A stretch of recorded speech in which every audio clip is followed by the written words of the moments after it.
हिरण्यवर्णाम् हरिणीम् सुवर्णरजतस्रजाम् चन्द्राम् हिरण्मयीम् लक्ष्मीम् जातवेदो महावह ताम् महावह जातवेदो लक्ष्मीमनपगामिनीम् यस्याम् हिरण्यम् विन्देयम् गामश्वम् पुरुषानहम् अश्वपूर्वाम् रथमध्याम् हस्तिनादप्रबोधिनीम् श्रियम् देवीमुपह्वये श्रीर्मा देवीर्जुषताम् कांसोऽस्मिताम् हिरण्यप्राकारामार्द्राम् ज्वलन्तीम् तृप्ताम् तर्पयन्तीम् पद्मे स्थिताम् पद्मवर्णाम् तामिहो वह्वये श्रियम्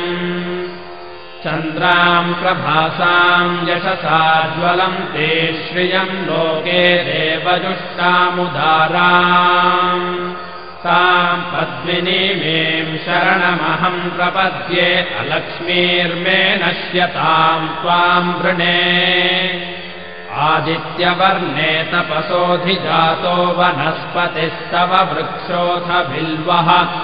तस्य फलानि तपसानुदन्तु मायान्तरायाश्च बाह्या अलक्ष्मीः उपैतु माम् देवसखः कीर्तिश्च मणिना सह प्रादुर्भूतोऽस्मि राष्ट्रेऽस्मिन् कीर्तिमृद्धिम् ददातु मे श्रुत्पिपासामलाम् ज्येष्ठामलक्ष्मीर्नाशयाम्यहम् अभूतिमसमृद्धिम् च सर्वान्निर्नुद मे गृहात् गन्धद्वाराम् दुराधर्षाम् नित्यपुष्टाम् करीषिणीम्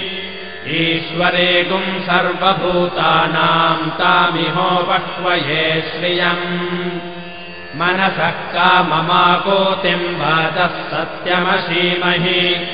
पशूनाम् रूपमन्नस्य मयि श्रीश्रयताम् यशः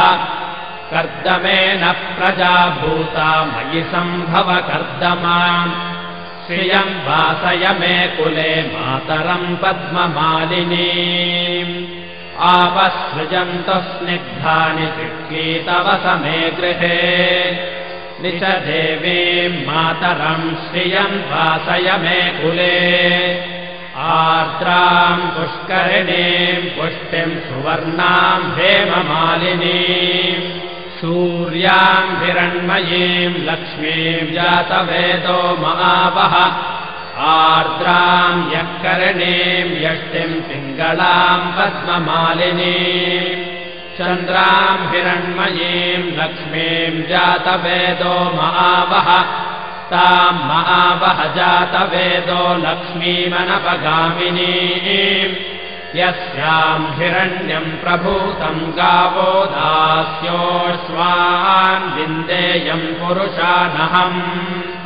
महादेव्यै च विद्महे विष्णुपत्नी च धीमहि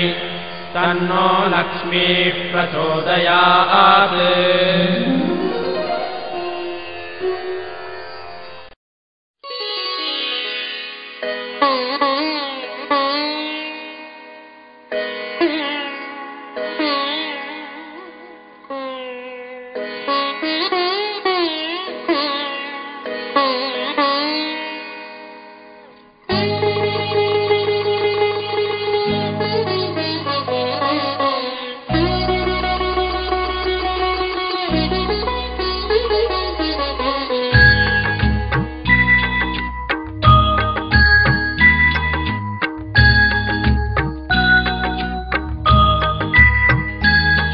श्रीमन्नारायण नारायण हरि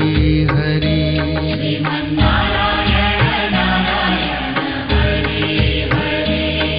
श्रीमन्नारायण नारायण हरि हरि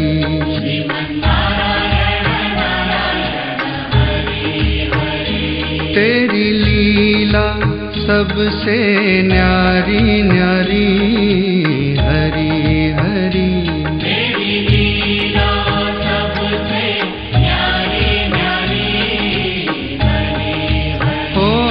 तेरी लीला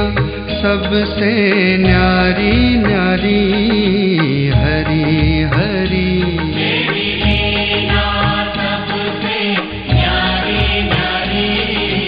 हरि हरि। भज मन नारायण नारायण